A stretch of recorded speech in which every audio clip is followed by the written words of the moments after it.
Hei tid, så det atter her ved noen parti av Gjerstamal. Og vi det Anja Hansen som teker opp og redigerer, og Ronny Pettersson som redigerer Ljøve, Paul Ferre og jeg selv Daniel Adol Jakobsen. Og vi får halt av fram vi Gjerstamal, så jeg er ferdig å spyrre Paul hva ligger til av hjertet der, Paul. Ja, men det som jeg kommer å lese nå til. Det er lykkes som innløyingen til det som vi kjenner her vi la fram ut det. Og det stender i Salme 103. Og jeg kan godt begynne ved vers 12, så lengt som Estrid fra Vestre, leter han sin drokker være lengt fra opp. Som feir til miskunn ved til bøttens søgnen, så gjør Herren miskunn ved til ta om nøtast han. For han var ikke for skapninger ved det. Han minnes det at vi er dost. Som græset er det der mansens. Som blåman av marsjene, så blåmar han. Da vinteren blæser av han, er han ikke til langer, og sted hans er han. Vet ikke om han langer. Det er så stort uttrykket som jeg har. Og i hovedet tror jeg at det er så søster tøyene. Så har vi ikke oppfattet at vi ikke til at det er en vikende tjenest som kjipet mennesker. Det er mer bjøve mennesker, men det har takket meg til at jeg kjenner disse vikene som en nøygav fra gode. Og som bare har samband med han, som han og kjipet. Altså. Fyre hese. Han som høtt høver liknande. Ja, akkurat som høver. Ja, nettopp. Og så da jeg var en tur i Soria for leiermorgenen og kom etter i Gjørskvaldet Saint. Så ble det nok snakket vidtjene og også om det, men jeg gikk her i Vaje. Og vidtjene selv, det er det så nekk, det er som en dropp i haven, til først rundt og så kan du ikke annet enn legge merke til husene til Tøymon som tror jeg atterlig. Vi bakket til 3 atterlig, og også om hvordan de levde, og også om hvordan torrehuset sa ut, og også om. Og så kan du finne en hus midt i Øtlund som er så forfattelig, og han ikke bor her mer, og til liksom gir vi opp til at vi revenere et eller annet nødja, og så fettelig da. Og så tar han etter fra 4 meter. At her var det for en feir med over som gjør det miskunn ved sånne bøtten. Og som Herren gjør miskunn ved akkom. Og så sier han det her, altså. At som græs er det der man syns. Som blåmann av marsjene så blåmar han. Og så tar jeg vinteren blæser av han, er han ikke til langer. Og sted han sa, vet ikke om han langer. Altså steg. Men mennesker kunne skapa. De som færre et minne, eller de selv kunne gjøre seg minne, men steg var ikke om han. Det er ikke her. Nei, akkurat. Og hatt han mitt med at tøttingen har vært tjenest. At som jeg pleier å si at jeg folk spør meg om folk som hva battet dem og vidtjere sjukhus. Nei, jeg vidtjere ikke for jeg vidtjere, for jeg får vite hva de battet, men jeg vidtjere for jeg vidtjere deg, det var jo sjuk. Og det er noe vidtjere for det var ikke å vite. Da man vidtjere, tog jeg vidtjere, har vi ikke tørva. Og ber han ikke ut at jeg vil heller ikke tørva, men jeg ber han neka til deg omanifra. Akkurat, ja. Så jeg gav gava, kommer omanifra, og hun kommer nyer fra feirløsene, og begge, altså, den gav gavan, og den fullkomna gavan, altså. Og for vi atler og 4 tar som vi kjører i en vittjønnertjennest, og det har nok vært, og hvis jeg ikke at det er sånn tennast nå. Jeg er ferdig til deg som vanligst, fattelig at vi Jesu navnet, her er fri røy. Och så säger han, väntar han in efter det. Lät öjt ut hjärsta kallna. Kanst du inte vi honom vet en har stått att tog. Och du vet inte ju människan visst du inte vet det. Och djevet dem med detta. Och nu är möjligen så flerfalt där i bergjörs lufterna och Facebook och Messenger och allt det där. Att det var samtidigt vi människor. Vi ser med ändamål, alla togina. Ja. Och så också om det som Paulus säger vid Timoteus, alltid det han säger, det vanrök inte nöjgående som vi tar det. Ja. Och som så var given där i hand och alla tjeck, henne äldst. Och det må jag också säga i samband med motlöjva, så mycket en negg, tryggvande, bäg mina föräldrar och här som är vaks upp av Tofton, och da jeg kom til havnar, da tog inn i lærte til malere, og da jeg så ført til slagsvekkar, og visste hva jeg skulle være. Og jeg tror jeg visste hva jeg skulle være, så gav jeg til i verden. Altså, bare som malere, og så øysen hit tjenestan. Og jeg minnes fra at jeg begynte å vitsa, altså, jeg er sondagsskolen, ikke jeg vitsa, men dette ble meg pura grått. Så får jeg ut av sjukhus vid sondagsskolen, som jeg har grøtt fra før. Og jeg husker slett ikke om hvordan vi får klare det. Det var slett ikke tanken. Men først jeg kom inn i den første stolen, altså på en av veien, så sa en av kålene som la her, som ikke er malet stolen, ikke. Ja. Og det bremset jeg meg på en av veien, og jeg sa hun la her, og rønt jeg får kontakt med meg. Det var langt første vidjene? Det var det første lykket som affære ut av sjukhus. Ja. Det er ikke kjørt åren. Vi er sondagslovene, som vi bodde ut til bøtten her i Bethesda, og det var vel ekne til det. Så det var stått søver og antallet, og det som det skriver om her. Og så opplevde jeg bøyene ved 18, altså hvilken 18 da. Så jeg satt jo en ærerkån ur Svine, som jeg kjente, og jeg åkte ved i Svine til møte.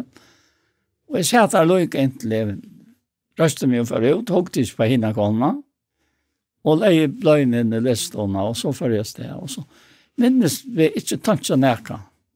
Helt ikke det at jeg ikke skulle være etter et eller annet. Men tog jeg visste det at det er størst om andre. Og da jeg så kom vi ut etter neste annan sondag, altså neste sondag, så sitter hentan kånen, og hun var ikke møtt på testa, hun var eldre kvinna, og jeg kjente henne for så vidt heller ikke. Men nå sitter hun i overste trinnet her, oppi gulven hun her, og bøyer etter meg her, og en støvl. Og jeg så ikke da, men jeg gikk en jobb, og hun smøylest, hun vinket meg til søgn, og hun spiller meg, hvor komst du ikke av vitsa med sørste sonnet. Og jeg sier, du var ikke hvor, og så gav hun meg en sikning, som værer en. Og sier, Paul, nå er du ferdig i gang til å vitsa mennesker, påstår jeg. Og til det jeg vil si, jeg vet det, at du gjør det meg ikke stående, og til det som får deg til å komme til møyd. Men minst til at nå er du ferdig i denne tjenest. Og det er ikke tog tjenest, det er hans tjenest. Ja. Som alle må ræver. Og nå måste du ikke dvøyne fire tog som du ikke gjør. Det er et eller annet for seg. Akkurat. Genk av, og så er det 18-4. Ja. Tannkvinna lærte meg til.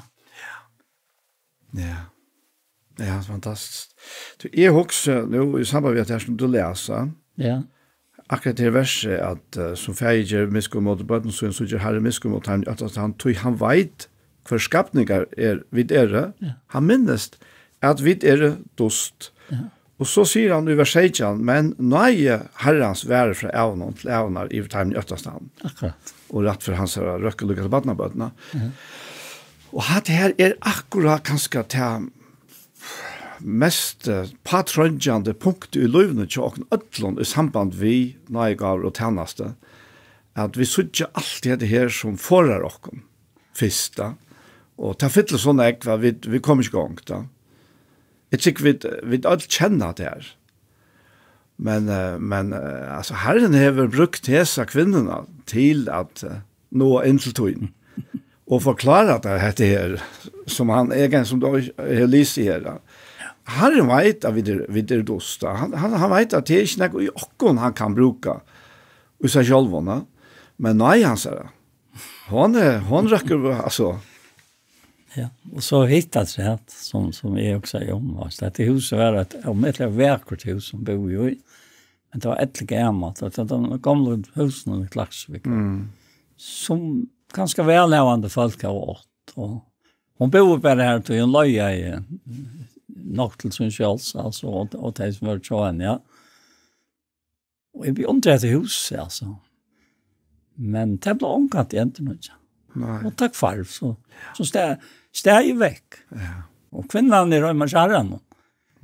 Och kvart löste sig nu och låg i henne. Och jag blev så rädd att det tog att hon gav mig ett impuls. Ja. Hon hvordan hon fällte vett ut, det var inte slags. Hon har ju fällt vid, det förstod vi. Så hon visste hur hon är i med hon var mala. Och jag har inte annat snackat vi henne utan hon bär mig komma, jag lovar att göra det, jag gör det inte. Så ligger hon här. Och jag vet inte om han så igen. Nej. Det är alltid varit en massa kvinnor. Ja. Men Herren vet. Herren vet. Ja, det tog ju, och jag nämnde att det tog ju ända tjänastan så satt som de och det är ju tjockon och tjockon, eller som tid samlas, som vi samlas, som de och som Herren är giv som nöjkan. Så är det området och världser iver tajmon. Alltså, jag kan inte känna en också om det. Nu kom corona, och så fick vi slöjvet till Lavidja. Vi brått till av lamsens, eller vi förstyrde av gosser, nej. Så gjorde man det inte. Nej. Och så också jag nu när ska jag stämta att nu är jag avlöst och nu är det så gammal och allt det där. Men då tycker jag så att jag näkar checken ut här, så det som är färdig när jag ska väska. Det har inte vi att göra. Bara jag var innan jag kallar honom och vi pratade om väver och vind och spik och grint och allt det här. Akkurat som jag minns nu och jag hette hva vi sitter här och det är så näkt som minner som kom och detta har jag inte råkt när vi kom. Så var det av en sted i fargen. Jag ringte till mig när jag kom och visste en person och detta var bøten til honom. Och jag visste inte. Jag visste bara hva han var. Jeg lærte han å kjenne av sjuksen i Klaksvik. Når jeg gikk fremme noen på denne mannen, og fikk veldig godt inntrykk av han. Og jeg ferdig så av Vidjan, og Vidjan fløyre fer, og første fer, og i Taver, så var det en gjerne fer at i stedet. Og en av tøymen sier vi med at nå var det som jeg ble så sjukker, og men konan så var hemma, det visste han, och han skulle nyer och så framvis. Så för jag vet jag konorna. Jag minns att jag kom in och bänkade på och så lunchen kom ut. Det är ångade i halsbanan för. Så är otroliga spökkona och hon är östen färden och vävren färden och vattnen är andra liv och här finns ju vatten och så framvis. Och det plejer vi inte än som jag dömnas. Og hon var så spøk at jeg måtte starta samtalen. Og jeg måtte spille henne til enten og stå i horen. Om jeg kunne komme via inn i stoven og via for mannen. Ta livene igjen. Så skilte jeg at hun hadde et tryggvann igjen. Og så førte jeg inn i stoven av henne og igjen av bønn sammen med henne. Det har knyttet åkken utrolig at han sa. Så tjekk han tog. Og så kommer med over natter, og han var nok prøve over hjemme, men det tjekker ikke enda i sjukhusen. Og så fortsatte jeg av Vidja, men det er mannen. Kom så, som vi helt har passet, ja. Så en dag inn, og jeg kom, og jeg fer først inn til Kolnansarad. så tjes ner sånne inte han inne för kvarant för på ju och så ringer jag mamma och är så som liknar tai hon teker hatten i høyre hva sånne sier da. Så legger han da akkurat lukket spekler som alltid tøgta og at henne er medforværet. Så sier hva sier hva var det som ringte og det er sterk avvirskende at det sier. Det var sånne men jeg vet ikke om jeg skal si det. Så sier jeg jo, du må si meg at du er alt møte av ikke. Hvis det er noe som jeg ikke kan etla, må etla. Så sier han sier til, pappa sier til, at om Paulus man tog annan å snakke om Jesus. Så han snakker bare om Jesus. Men hvor man ikke snakker almindelig med, sier han igjen. Skjønner du? Så sier jeg, at det er godt for meg, sier jeg. For nå får jeg prøve det. Jeg får ut til pappa, mann til henne. Men så sier hun, men du må fære. Det er det som er mest, ja. Ja. Og tala er mest til at jeg kom ut, at jeg begynte å snakke om grint og alt det der, og over og vind og alt det der. Og så han ble nok sett av i. Men så det han var slett ikke kontrykk. Det er det som han sagt nei. Og han ville bare latas for sånn som om at bøttene fortalte for meg her at han alltid finner teg ved kyrkjø og søndagsskole, alt det der, selv. At mamma er sånn jeg opptid med annen arbeid, fast arbeid og tog igjen det arbeid. Og det tror jeg papen var sikkvant, og ikke mamma. Okay. Men nu er det mamma som er sikkvant, og ikke papen. Og ta mest i jeg hvordan nekst jeg var av honom i samband med det at han har lært seg som om han var det, som han ikke var. Og det ble nok så nekva vi kjenner som inntil da. Jeg minns da jeg før første fer. Og jeg var først fyrre part og det gikk bare ikke opp for ham. Jeg følte hvordan han var helt inn av tog av at han var late som om. Og så 17. parsten. Det glatt. Og da var han stått etter at flytte hjemme og heimtlar. Det at jeg skiljer om et eller vel at mot forstand røkker ikke til det. Tog at det stendte jo i fyrre Korintbrev 2 og det kommer han sin ut i kapitlen at det naturliga menneska teker ikke vitt som andre godsord. Det er en dorskap. Han kan ikke gjøre det. Tog det var det antallet. Og moin røynt og i løyven han. At den største fortjende moin det naturliga menneska mer. Akkurat, ja. Du teker mengan og spotta med.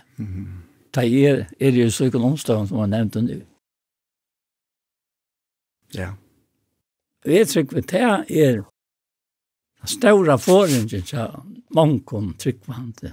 Ikke at spyrje herran. Jeg skal gjøre seg ivet til herran og sutja etter tog nøyga.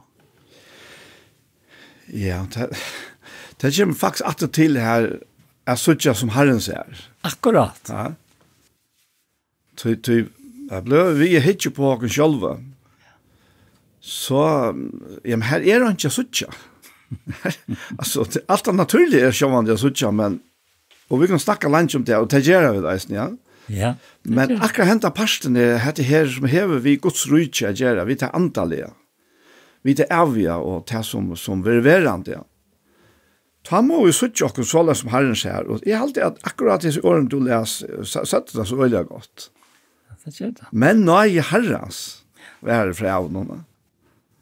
Ja, og hvis du hikker at det er sånne her kapitlen i 4 Korintbrev, vi tar over sånn jeg vil gjøre en Korintbrev, og her trygg vi tog i at det 17 Korintbrev, lukkes vel som tar 4, det lyser fyra och hos evangelium viskar i lövjokar. Alltså bäge likanliga och salarliga och andaliga. Det visar det. Men det här och i förra brevet kapitel 2 och här det kapitlet det är så många tider till. Särskilt att jag sett mig för och jag vet med det kallas Jesus Kristus han krossfästan. Det måste vi heta. Att det är detta som har tydning, ja. Och jag vet att det kunde vara ikläka vers tror jag att miklar bivan och tala mun och prata mun var inte vi i talande. Nu kommer det av vursdomsåren, men präkva av ant och kraft, för att siktikare skulle inte vara grund av människa vursdom, men av kraft gods. Alltså här är så öliga grått, väl grått fra. Ja. Hur satt det ja? Men vursdom talar vi till om ett linn fullkomna. Så nu kommer han in och vursdom gods, jag säger till att det sarran är vursdom, och skulle inte titta till vit. Så här kommer han in och hämtar vursdom. Här att vursdom talar vi till om mittlen innen fullkomna. Alltså det är tryggvande, alltså. Och i kosseien. Men vursdom och ikke er av hessen høyme, og helt av herren i hessen høyme, ta hjem og være et lunches. Her ser man vel, her skal man komme at det, du først spørre jeg, at du løyter steg opp her, mennesker bo, steg vet han ikke om det. Det er fullkommen tak, og en sted til trøst det. Mennesker kunne røyne, at hver var ut av minne, og hver var ut av det gav, og tar av det ofte, og til gjøre ferer, at minnas hur gott att lukar att minnas hur pappa var mamma men alltså vi får inte chatta. Nej. Det kommer chatta som dagen tog vi så här och inte nu gransk och finns några svär. Men gott så och rockon säger att dagen och ner en öppen ord en ingång till en nära väl. Ja, och tog halt i detta här vers nere han säger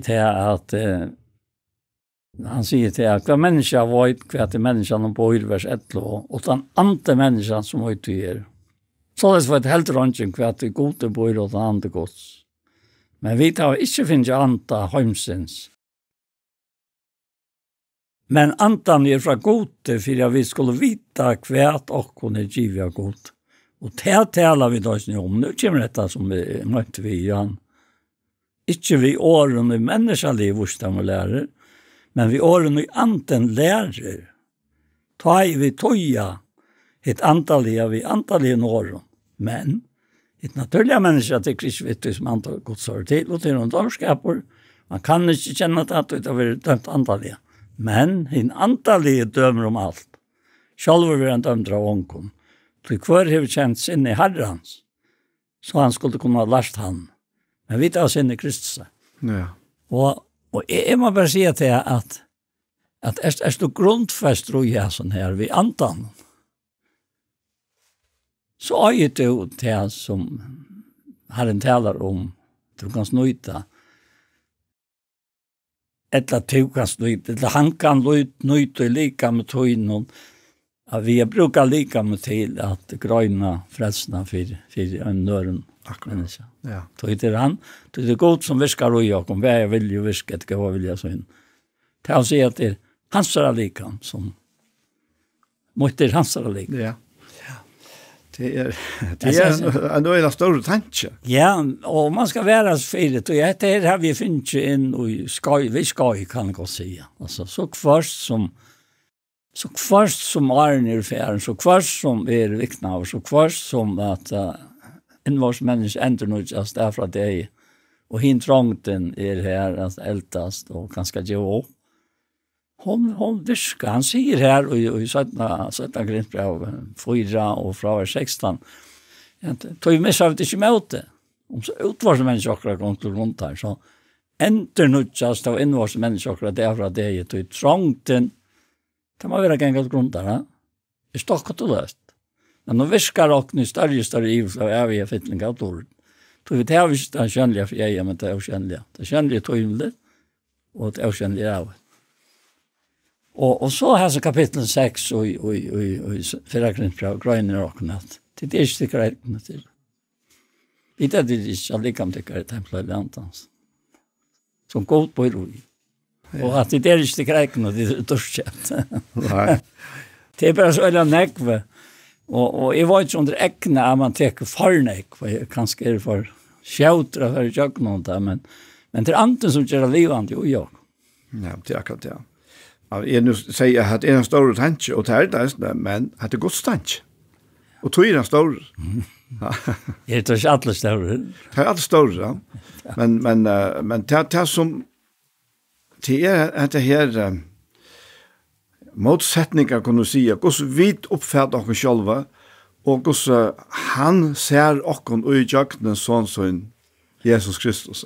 Altså, at vi er sånn jeg. Ja. Det og her det at vi kan ta sånn ekv på, og det var ta sånn medtaljen ekv. Vi er ferdig for å bo i 100 parster bare her inne. Men altså, det kommer faktisk at det til året som sier at bygger ikke herrenhuset. Alt ender det her. Ja. Så bygger det til åneste som bygger det, ja. Og til dette faktisk et bygningsvers som jeg vil omtale her, ja. Men okkar år rakka ongan ved, hvis ikke at det vi som hans likam, hva ande hans for å bruke dere. Og det så størst at hvis man ikke ser det rett, så blir man ha stor.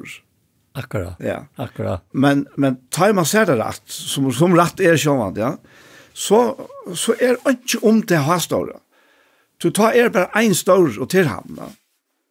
Og vi sitter okkon ut i rette ljøsene og rette perspektiven at han hever valgt.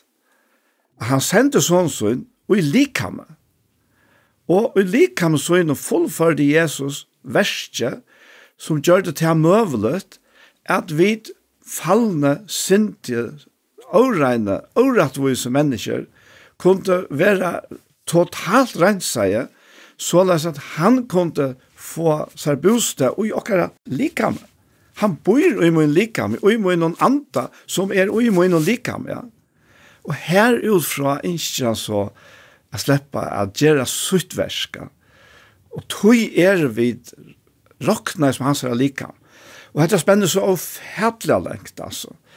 Paulus, nå sitter vi til her, ferretna og tåsa, men hva var avvesen her om ikke anja satt her? Og tog alt dette opp, ja. Og så herren har gjort alt rettes. Og herren har sagt, om så anja gjort alt rettes, hva var det så, hvis ikke foreldrene tjående hadde alt dette tekniske apparatet køyrant, ja. Men det rent praktisk, det så just omgang av skjermen til det. Helt ikke anja, sast. Jeg vet ikke om det er noe å se anja av skjermen. Men det likam som i funksjon. Ja, det likam, ja. Og så sier det at vi, nå tenker jeg bare hette som dømer til hette som video. Det så utelligende dømer om etter det. Og her et høver, og det Jesus Kristus. Og det herfra impulsen må komme. Og her, altså vi nå kanskje vi, jeg hadde Paul Paulsen som lærte meg til her, at et hvordan tolkingen av det, ja, men et annet anvendelse, ja. Og nu använder vi det här vid naturliga likam. Så vi vet att vi har ett naturliga likam i okkna. Och okkara naturliga likam, det teker inte så väl vi tror som hos antar det. Vi har alla möjliga omkyldningar. Ja. Men ta nutja människor i okkna. Det har väl alla togna pressa och släppa fram. Och göra det som han önskar att göra. Ja, man ska tog att han köpte sig och alltså det är torskjäpt, säger han. Ja. Och tar man en likam mockar i templet eller antans. Ja. Alltså hetta likam. Så att det kan inte vara så torskförst. Så honom har fått att ricka. Men han ger det bara vi tog att vi är samt vi han. Och vi ber honom som Rombrau tal säger att han ber oss om att bära fram likam okkar som livande, høylagt, godet, damlet offer. Og kvitt vi heter antallega godstyrkan nok. Ber om likam. Ja. Og ikke ber okkar som enda alt, men vi omskapt vi enda noen sinnes okkara. Så vi kunne røyna hva vi liker å se til gava, til damlet og til folkom. Så får han in och imslaga här i Rambrandhall. Och kanske att vi skulle sticka upp att vi imslaga någon och ösna vi gott samkomma. Så nu var en man gott samkomma. Alltså allt som det är. Att vi är inte höjre än kvar öron bära. To höjre till to höjre med. Ha? Nej, höjre ligger i tjatlon. Det är sån stora lika med skapningen som vi är i och som Kristus är i och som alla är i. Så höjre är Kristus. Ja. Akkurat, och bara för att ta fatt i det här tröjen eisen här, nu nämnde jag Anja och nämnde för Elton. Men så allt det som är vitla stola och lite det här värsta upp så att det alltså fortsätter lätt sig göra eisen, ja. Det är sannolikt gudstjänst. Och det är sannolikt likamsverk, alltså hans är likams. Alltså det är vad som man kan byta det upp i praxis och är som man kan sagt ett la falt armar själva. Att det inte praktiskt ut och löjve, så är det inte antallig. Akkurat. Du kan inte vara antallig och inte vara praktisk. Det är antallig över kommer fram mot det praktiska dagliga löjven med människor. Om det är vi gör, eller att vi gör, eller vi går av, vad det nu är det. Det är akkurat det.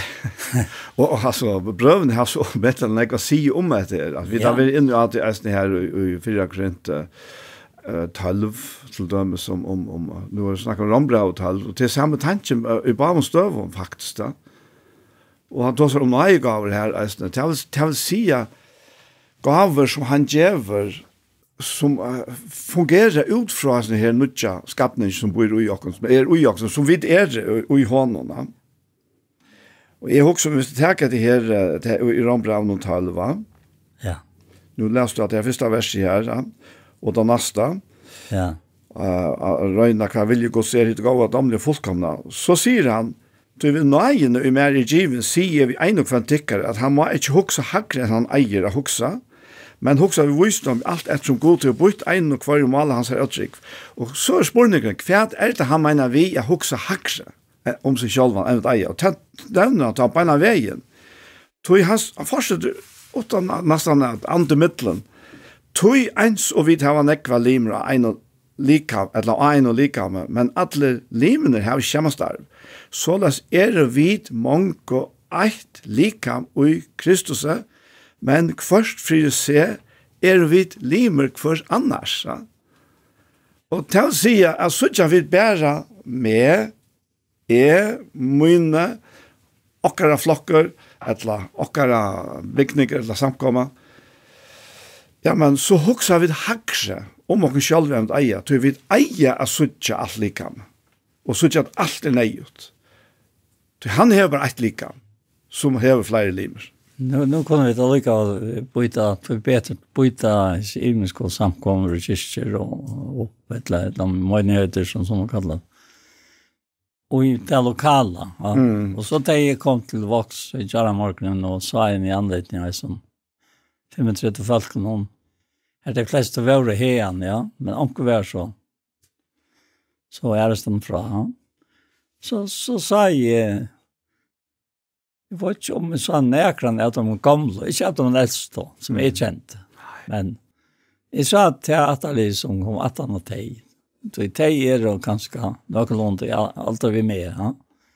Så sa jag det som är synd att 3 att det från tajmarna. Och så sa jag Batmar vi har snackat Batmar och så det i som och i Porsche som är för bort 18. Hese her heter Motutei jag var en halvt 18 och en halvant med 18 och att det lite var ja. Ta jag var till en halvt och så här man kan tälla. Och ta alla sig här runt upp för mig som jag kom till som onkor och det blev så otroligt goda med alltså. Det var så fjollt alltså. Så självande så också man om att det projet det var och hur så hovaligt det var att en ung med kommer ut att hej och men kan undrast om det att hej skulle kunna Jag vill nöjd vid det som säger, alltså, sånt. Men det anten som river ögonen, eller som röjer ögonen, och som släpper att bestämma vad man säger, så har han vitan som kan lite 18-4 årene, som avmarska, saktans vera. Det är saktans brukast till anten som gör han livande. Och nu som Arne är färden och tog kommer till hälsa i Arne och tog hem så nek mer av akkurat som vi nu sitter och tar sig samman. Så väl äckna till att två personer sitter samman och tar sig som vi bara gör. Så det är så väl yngre än är, men det gör det bara bättre. Ja. Så hetta blev det skulle lösa nöjgavna och mina nöjgav som alltid är det komma till dig och tala till dig och vitja höjna chatta. Ja. Så nu var värd innanför tar gränser som vi såg i skrifterna vid östen skulle göra. Och ta var inte Facebook eller allt det som vi tar vid det och helt inte det som vi sände oss där nu ut i luften. Så det blev något så personligt och det så tog att det vi nöjgav om inte vandrar sig till. Det är ögon kvar och hevren av nöjgav. Och Herren han vill ha det tjänast fram som tog nöjgav kan göra. Och det är inte lika. Men det är alla för att virka. Också där samljöve och i samkomne. Också där vittnesborden som får ut. Vi drar ut till Kristus. Och vi är det alltså. Och i praxis alltså. Ja. Och i hjärtan. Och i andan. Och vi tar praktiska dagliga lön. Det är en så otroliga vökersjön och som man säger att jag hade det möjligt. God skriver sånt där som om det inte Nej. Nej, jag har också tanken på att vi att jag skulle läsa så han sa vad inte långt då. Och så för det är en av jockorna till är bara så ja. Det är så kört. Men till en person som blev vi av det. Och det är detta likam, ja. Som är Kristus samkommet eller Kristi kyrkjan. Ja. Det är alltså det har vi verant, ja. Ja. Vi kommer och färra. Men likam som hever det samma antan oiser som blev given av Kvitsson för 2000 jag köta. Att det är han som ger livande, ja. Och så så livande det var att han skulle fisk komma här av Kvitsson och så skulle det för till Samaria. Ja. Och så skulle det för höjtningarna. Ja. Ja. Och att läsa trinen det gick ut akkurat så som skrivas det om att det skulle gå ut. Ja. Det präkvar aposteln så. Ja. Det är akkurat det. Ja, men jag ska lycka finna det här verset fram här som det är det här i Johannes 6 och här är vers 3 tror jag. Här är Jesus som är och genom debatt för jag ser det på samma där vi gör det här och så säger han här att det är anten som ger livande. Håll det inte till näkagagn. Årene og jeg har tala tiltikkere og ante og liv. Og hatt det som sitter alle månen. Og Jesus, ja, han ville gjerne haft hittan og haft han i midtlokken her. Og det gjør det sanger om det her eisene, men han er her. Han er her vi andas sønnen, og i sønnen likame som ødel teg som tryggva. Og her standa vi så sannelig og just her at holdt ikke noe gagn. Men anten er han som gjør livande. Ja, alltså det är också om du tänker den lika med la mot eller angisa lika. Så kan det missbrukas av metelen ek. Det är ju en vi annan. Åttan gott och så visst så också om lika med som tillhörde. Så heter generellt lika. Ja. Höjder till han. Som vi så i någon anta. Tassman och Mikla. Här heter lika med liv av Kristus gör. Till Kristus alltså. Och han tar som det folkamna som vi läser åt först när vi tror en av versen. Alltså vi talar först om det folk kan. Och det är tid som tryckva. Som har att han förlagan att fänka ända ner. Och i andan har fänkat det som vi har sagt. Och ett litet fänge, vi brukar ofta människor i matar, men så som god vi antas så in och livande ger. Likanliga gör mittlen av lina. Ja, det tror jag som vet för att man får känna akkurat det här. Du har varit inne i att Johanne tar du som onkel komst här solvox och tog in i Amarska i år, men andre ikke livande, ja. Og ta og vi her på, vi kjenner vi oss själva, ta i onkel talar ut fra hessen andan, at hvordan luvkante det innan ui okkona.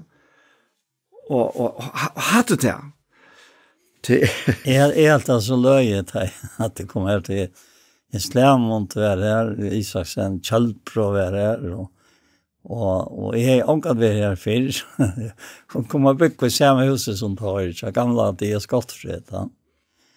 Så det virker så helt utroligt, altså.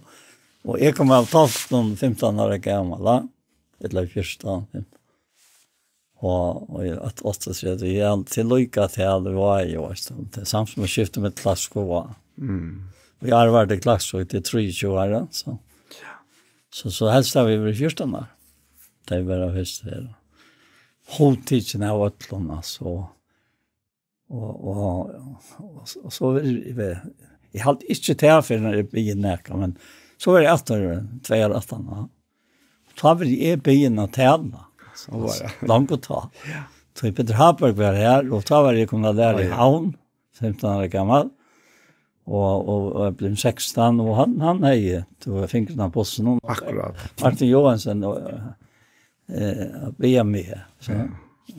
Og minst enn hva sier. Hvor styrer barst av for mer at jeg var 8. Sånn sundagsskola lærere. Som ikke bare hadde sundagsskola, men tog åkken til så inn 18 år. Og alt vet, jeg skriver ikke om det ut av Facebook, men jeg nevnte ikke det. Men jeg bare næst vet det. Flokk av sundan om Karolina Petersen der, Arnon for 9 år ta. Hon fikk to bachelor, og øysene kissa til hetje, de tok oss her av åkken, altså. Og okkar aldri, ja. Og så det er sånn at det var liv og så ville de ha åkken at sette seg og framme for ha samfunnet vi åkken, altså. Ikke bare at det er oratoriska, men lärare och närmare. Närlökan, ja. Och så det gamla och alltså Andreas som Tunik och sen alla togina snackar vi med om att läsa Bibeln och jag läser lite i Bibeln. Och så han sa Mattias för allt tro på. Och så mötte jag trapporna till just till Tunik, just det tvärinkoncher. Och kursen ända nian efter han och han öjna var brukt fistene och det var att han sånare och så blev han norra brukt inte inte här var körmen, ja.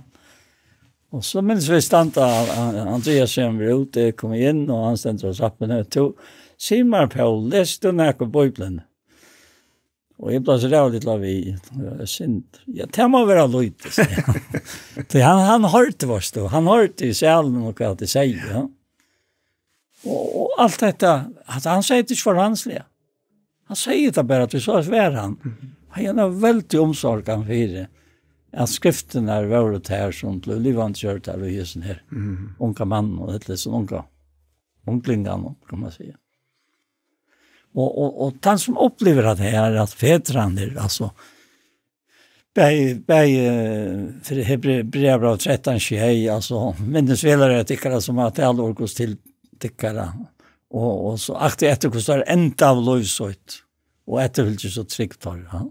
Och så inte minst där förra ner till 16 vers att aktivera tycker och ger som tar skia tycker du tar värst tjej salon tycker som tar skulle göra rockska så där inte skulle göra det soffan men vi glädje det kan inte lägga kan att det var soffan det görs och så där till från ungdom jag från barnarna och öja sluka fetrar samtidigt som föräldrarna gav till och ville ha en affär hand av. Det öra speciellt. Ja. Men att antalet att det som skriften säger. Och så där satt det där för och det tog in första tog in. Det då jag så jag apostlar så. Alltså att det är så otroligt störst att Ja, det är helt säkert. det mår bante och färgbante alltså så också så vet jag det att allt som färger öjtor har namnsut från god. Allt. Det är transar. Tjunna lejer från god. Ja. Och han som bitcher det är så trycker grund under ötlom alltså. Av kjennligt ärta, men det er skriver her, men du kan skjutja det. Det er sast og i dagliga løven og tja taimon, som ante godt slipper at livande gjør Kristus og til Kristus året, selv. Ja. Det er en livande, en opprisen personer, og jeg husker med Markon, det skriver sin rundt øysene, jeg husker at han kommer som Jesus, Hesen livande god og evige god kommer som Jesus inn i heimen. Og han lever ved en så avmetterlig tatt om samband ved feiren som god soneren. Det er binten av det, til sørste fyrte han. Og så fer han i jøknen alt som han skulle for i jøknen. Det er jo rundt og i synen stått av løyve og alt mulig. Inntil han dør, og så stendte han døye. Altså han døye likam. Og han løyker. Men det var ikke det likam som røst opp etter. Det var i andan. Han gjør livande i andan. Og da tok han åkken opp, vi ser, og jeg sånn, andan likam, tja seg selv. Så vidt er det fullkomlige løst fra Øtlundtøy som det gamla innebär. Det bär in i lovvåkaren. Vi syndar likadant som vi har kommer. Ja, det är fantastiskt vånasne. Och det kom så hela störst till mig i morgon. Det här ja. 4 Korint 13. Nu var vi inne i 4 Korint och Johanna, ja. Ja. Och här han sier, vi kjenner i bråten, og vi profeterer i bråten. Men ta og hit fullkomna kjemmer. Skal ta som i bråten få enda. Ta i var baden, tala i som baden, hoksa i som baden, dømt som baden, men ta i var med over lei av i banslige. Nå sutja vi jo spekler åklart, men ta skulle vi sutja andligt til andligt, og ta viser til ta det fullkomna kjemmer. Men nu kjenner jeg brått, men ta skal jeg kjenne til fullnar, ens og jeg sjølver til fullnar kjenter. Og altså, det ligger, vi sutja det og daglig, bare tja og ui okken sjølver, men eisne ui heimen som gos og fullkomlig alt det da. Og det kom av bare noen helt lytlom i det, som jeg leser ned noen som onker som gjør varst ved en eller annen samfunnstropleika som her i forrige kanskje er helt nærmere lytel, men som betyder ikke for å hente personen ned. For ta ikke på det her. Ja, men en dag kommer til fullkomne kommer. Og tar vi så suttje ut i heimen der, altså alt av gosse, og alt kokar opp på alle mulige måter, og mennesker loja, mennesker nødt til å flytja fra huset og heime, beie av mann og av, men eisene av natur av, og så videre. Men ta i fullkomna kjemmer. Ta i visla suttjan som han Ta som man sier her, at ta i fullkomna kjemmer, skal det, ja, nu suttja vi jo spekler oklart, men ta skulle suttja andligt till andligt. Och det som ligger för framman är så omätligt störst. Du nu tåsar vi börjar tåsa vi om att här läser det här om att det hans vet inte om långt. Och så som en hemskilda, ja men så allt borste då. Så liot. Så liot. Men det det så sannolikt inte. Nej.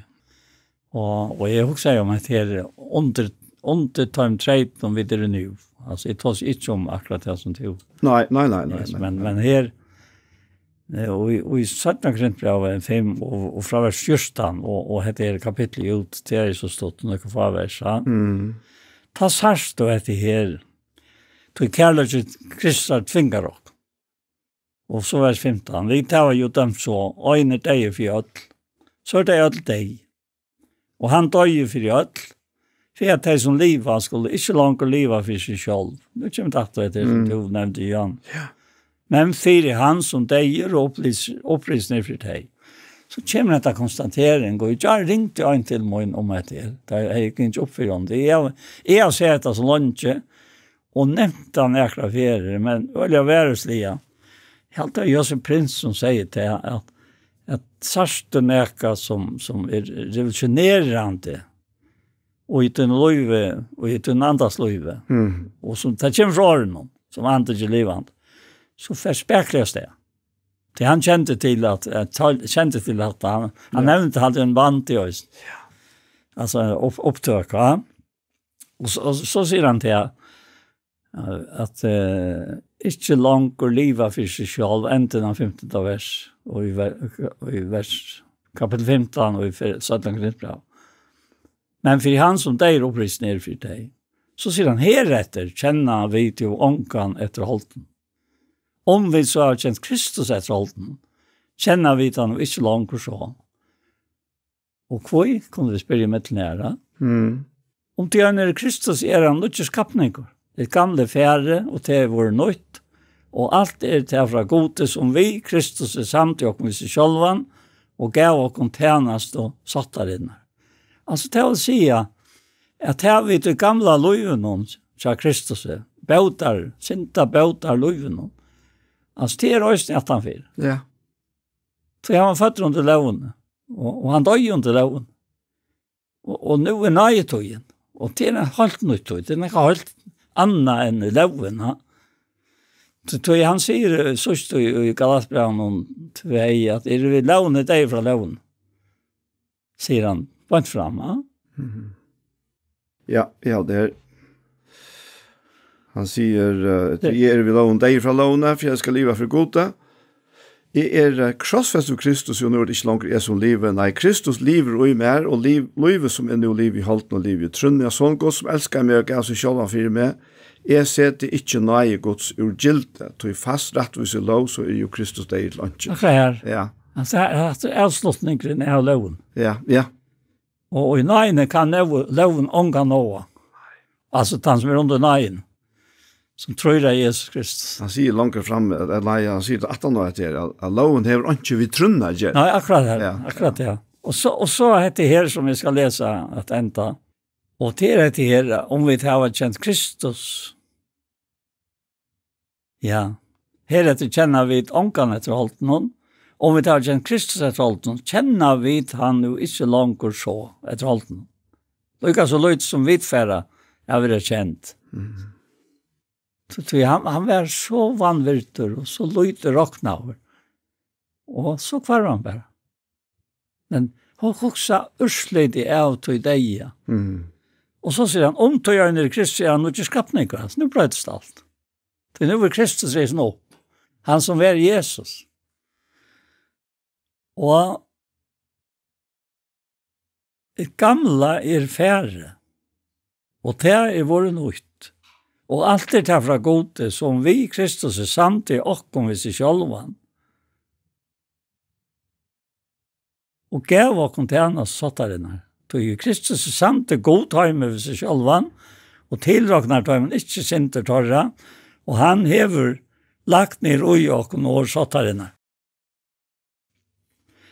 Videre til sendte på i sted Kristus er, som det hever god og anvendt vi åkken, vi blir sted Kristus er, vi er satt vi god. Han som kjente ikke synd, gjør det han til synd for åkken, for jeg vet i hånden skulle være rettvis god. Så også med det her. Dette er slett ikke bare til om lån. Og hver lån ikke finnes av venn, og vi det er Jesus her. Og han som Kristus var røst opp etter, vi det er opprøst av navnet, og god, så er samt det god, heimen ved sig själv. Nu är det inte bara det tryggvand. Nej. Så alla är lika sittla i för gode till att ta emot det. Tog bjärging som han gjort. Det är så. Det är hatta som är tungt på. Det är så ommätliga störst det är så välsigna störst det. Du vet det inte så. Att god är samt hemmen vid sig själva. Ja, men så hade vi något annat. Och så hade vi det heller inte.